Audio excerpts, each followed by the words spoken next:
আপনাদের অনেক চাওয়ার পর আজকে ভিডিও নিয়ে আসলাম Ultraviolette F77 Mach 2 electronic bike নিয়ে। এই বাইকটা দেখলে মনে হয় একটা ফাইটার জেট থেকে নামিয়ে রাস্তায় ছেড়ে দেওয়া হয়েছে। ইন্ডিয়াতে এই মুহূর্তে সবচেয়ে আলোচিত ইলেকট্রিক স্পোর্টস বাইক, যার টপ স্পিড 155 কিলোমিটার এবং 0 থেকে 100 মাত্র 7.8 সেকেন্ডে যেতে পারে। এটা শুনলে মনে হয় এই বাইক বাংলাদেশে আসুক, কিন্তু আসছে না। কেন আসছে না, এবং যদি আসতো দাম কত পড়তো, সেটা শুনলে আপনি নিজেই বুঝবেন কেন আসছে না। আজকে তিনটা বিষয় নিয়ে কথা বলবো। প্রথমত, এই বাইকটা আসলে কেমন এবং ইন্ডিয়াতে যারা চালিয়েছেন তাদের রিয়েল এক্সপিরিয়েন্স কি। দ্বিতীয়ত, বাংলাদেশে এই বাইক আনতে গেলে দাম কত পড়বে সেই হিসাব। এবং তৃতীয়ত, সরকার ইভিতে ট্যাক্স কমানোর যে কথা বলেছে সেটা কি সত্যি, এবং ভবিষ্যতে এই বাইক নেওয়া কি সম্ভব হবে কিনা। তো চলুন দেরি না করে ভিডিওটা শুরু করি। আল্ট্রাভায়োলেট একটা ইন্ডিয়ান ইলেকট্রিক বাইক কোম্পানি যেটা বেঙ্গালোরে তৈরি করে। F77 ম্যাক 2 হলো তাদের ফ্ল্যাগশিপ মডেল। ডিজাইনটা F22 র্যাপটর ফাইটার জেট থেকে ইন্সপায়ার। সামনের দিকে sharp angular fairing, integrated winglets, LED headlight, যেটা দেখতে সত্যি অন্যরকম। রাস্তায় নিয়ে গেলে মানুষ ফিরে তাকাবে ফর শিওর। এর স্পেক্স নিয়ে যদি কথা বলি, তাহলে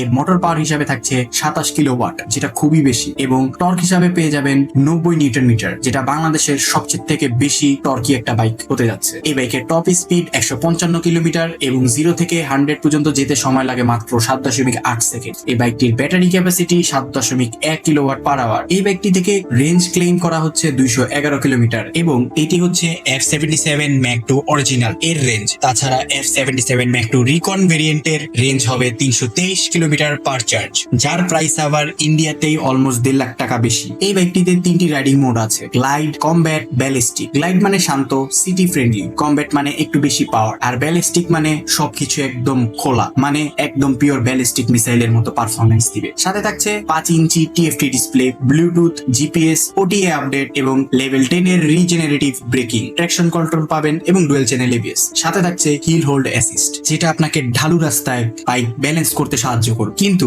এই বাইকের ওয়েট 197 কেজি এবং সিট হাইট 800 মিলিমিটার, যেটা আমাদের দেশের এভারেজ রাইডারের জন্য হ্যান্ডেল করা অনেক টাফ। তবে বাইকটির ওয়েট ব্যালেন্স খুবই ভালো। এখন বলি এই বাইক চালাতে আসলে কেমন লাগে। ইন্ডিয়াতে যারা চালিয়েছেন তাদের কথা থেকেই বলি। শুরুতে একটা কথা যেটা সবাই বলেছে, বাইকটা দেখতে যেমন চালাতেও তেমন অ্যাগ্রেসিভ। ব্যালিস্টিক মোডে থ্রটল টুইস্ট করলেই যে পাওয়ার আসে সেটা একদম ইনস্ট্যান্ট, কোনো ল্যাগ নাই। টুইস্ট করলেই বাইক একদম ছুটে। এই ফিলিংটা যারা পেট্রোল বাইক চালিয়েছেন তাদের কাছে একটু সারপ্রাইজিং মনে হতে পারে। এমআরএফ এর রেডিয়াল টায়ার দেওয়া আছে, তাই গ্রিপ অনেক ভালো। কর্নারে কনফিডেন্ট ফিল করা যায়। ব্রেকিং এ সামনে 320 মিলিমিটারের ডিস্ক এবং পিছনে 230 মিলিমিটার এর ডিস্ক। ব্রেকিং ফিল একদম শার্প এবং প্রোগ্রেসিভ। কিন্তু একটা সমস্যা আছে, যেটা হচ্ছে প্যানিক ব্রেক করলে এবিএসটা অতিরিক্ত তাড়াতাড়ি এঙ্গেজ হয়ে যায়, যেটা অনেক সময় আনএক্সপেক্টেড থাকলে আপনি ভয় পেতে পারেন। এটা ইন্ডিয়ান ইউটিউবাররা অনেকেই বলেছে। তবে এবিএস মেকানিজমটা খুবই ভালো এবং বাইককে ডিসব্যালেন্স হতে দিবে না। সাসপেনশনের সামনে ইউএসডি ফোর্ক এবং পিছনে মনোশক সাসপেনশন। সাসপেনশনটা একটু স্টিফ, মানে হ্যান্ডেলিং শার্প, কিন্তু বাম্পি রোডে অথবা স্পিড ব্রেকারে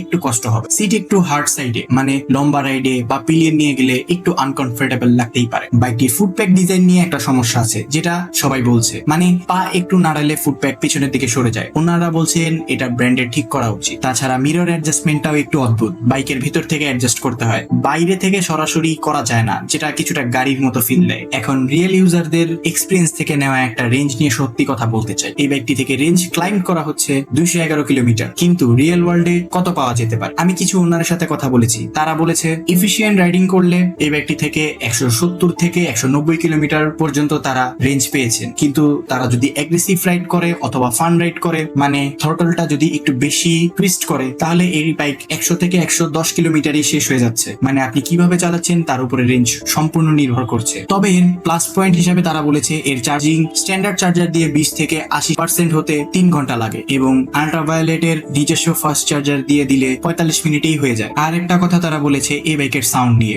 ইলেকট্রিক বাইক মানে কোনো এক্সস্ট নাই, গিয়ার শিফটিং নাই, ইঞ্জিনের সাউন্ড নাই। যারা এই ফিলিং গুলো পছন্দ করেন তাদের কাছে এটা এমটি ফিল হতে পারে, তবে এটা পার্সোনাল প্রেফারেন্সের বিষয়। এখন আসি সবচেয়ে গুরুত্বপূর্ণ অংশে। ইন্ডিয়াতে F77 ম্যাক 2 অরিজিনাল এর এক্স শোরুম দাম 3,09,000 ইন্ডিয়ান রুপি। এটাকে বাংলাদেশি টাকায় কনভার্ট করলে দাঁড়ায় প্রায় 4,29,000 টাকা। এখন বাংলাদেশে ইলেকট্রিক বাইক ইম্পোর্ট করতে গেলে ট্যাক্স কত দিতে হয়? সরকারিভাবে নির্ধারিত ইভি ইম্পোর্ট ট্যাক্স এই মুহূর্তে 79 থেকে 93%। এই তথ্য দ্য বিজনেস স্ট্যান্ডার্ড এবং ফিউচার স্টার্টআপের রিপোর্ট থেকে নেওয়া। তো 4,29,000 টাকার উপরে 79% ট্যাক্স বসালে দাঁড়ায় প্রায় 3,82,000 টাকা। এই দুটো যোগ করলে হয় প্রায় 8,11,000 টাকা। মানে ইন্ডিয়াতে যে বাইক 4,29,000 টাকায় পাওয়া যায়, সেটা বাংলাদেশে আনতে গেলে লাগবে প্রায় 8.5 লাখ টাকা। এই দামে বাংলাদেশে মানুষ কয়জন এই ইলেকট্রিক স্পোর্টস বাইক কিনবেন? এখানে প্রশ্ন থেকেই যায়। তবে এখানে একটা আশার কথা বলি, বাংলাদেশ সরকার 2026-27 এর বাজেটে ইভিতে ট্যাক্স কমানোর প্রস্তাব দিয়েছে। নিকি এশিয়ার রিপোর্ট অনুযায়ী ইম্পোর্টেড ইভিতে টোটাল ট্যাক্স বার্ডেন 93% থেকে কমিয়ে 64 থেকে 80% ভিতরে করার কথা বলা হচ্ছে। এটা কার্যকর হলে কি হবে? 79% বদলে ধরুন 64% ট্যাক্স হলে এই বাইকটির দাম 4,29,000-এর উপর 64% ট্যাক্স ধরা হবে, যেটা হবে 2,85,000 টাকা, এবং এতে মোট দাঁড়াবে প্রায় 7,14,000 টাকা। তবে ট্যাক্স কমলেও এই বাইক তখনও বাংলাদেশে 7 থেকে 8 লাখ টাকার নিচে আসবে না, তাই এই বাইকটি বাংলাদেশে আসা এখন অনেক দূরের কথা। তাহলে সবশেষে ভার্ডিক্ট কি? আল্ট্রাভায়োলেট F77 Mark II একটা জেনুইনলি এক্সাইটিং বাইক, ডিজাইন অসাধারণ, পারফরমেন্স রিয়েল এবং থ্রিলিং। টেকনোলজি ইন্ডিয়াতে তৈরি হওয়া এই মানের ইলেকট্রিক স্পোর্টস বাইক আগে ছিল না, কিন্তু বাংলাদেশের জন্য এই মুহূর্তে এটা একটা dream bike, literally dream bike. দাম, charging infrastructure, spare parts, service, কোনো দিক থেকে এটা এখন প্র্যাকটিক্যাল না। সরকার ইভিতে ট্যাক্স কমানোর দিকে যাচ্ছে, এটা ভালো খবর, কিন্তু সেই কমানোর পরে এই বাইক সাধারণ মানুষের কাছে পৌঁছানো অনেক কঠিন। হয়তো 2 থেকে 3 বছরে চিত্র বদলাবে, তখন আবার হিসাব করো। তবে এই বাইকটি এখনো প্রিমিয়াম ক্যাটাগরিতেই থাকে। যেহেতু বাংলাদেশের মানুষের মধ্যে খুব অল্প সংখ্যক মানুষ ইভি বাইক পছন্দ করে, তাই এত দাম দিয়ে এত হাই রেঞ্জের বাইক বাংলাদেশে এনে কোনো কোম্পানি লস করতে চাবে না, কারণ এটার সেল এখনো এনশিওর না। তাই কোনো কোম্পানি এখনো বাংলাদেশে এই বাইকটি আনার পরিকল্পনা করছে না। তাই এই বাইকটি এখন বাংলাদেশে আসার চান্স একদম নাই বললেই চলে। আপনাদের অনেক রিকোয়েস্টের কারণে এই ভিডিওটা বানিয়েছি। আমার পার্সোনাল ওপিনিয়ন হচ্ছে বাংলাদেশে এখনো ইভি ইনফ্রাস্ট্রাকচার ডেভেলপ হয়নি, তাই কোনো মোটো ব্লগারের মিষ্টি মিষ্টি কথা শুনে কোনো ইভি কিনতে যায়েন না, কিনলে ধরা খাবেন ফর শিওর, এবং আপাতত আশায় থাকাটাও বোকামি। সো এটাই ছিল আল্ট্রাভায়োলেট F77 Mark II এর একটা অনেস্ট ওপিনিয়ন আমার তরফ থেকে। আপনার কি মনে হয় বাংলাদেশে ইলেকট্রিক স্পোর্টস বাইকের ভবিষ্যৎ কি আছে? কমেন্টে এটা বলুন। দেখা হবে নেক্সট ভিডিওতে। ততদিন পর্যন্ত ভালো থাকবেন, সুস্থ থাকবেন। আল্লাহ হাফেজ, and always wear a helmet.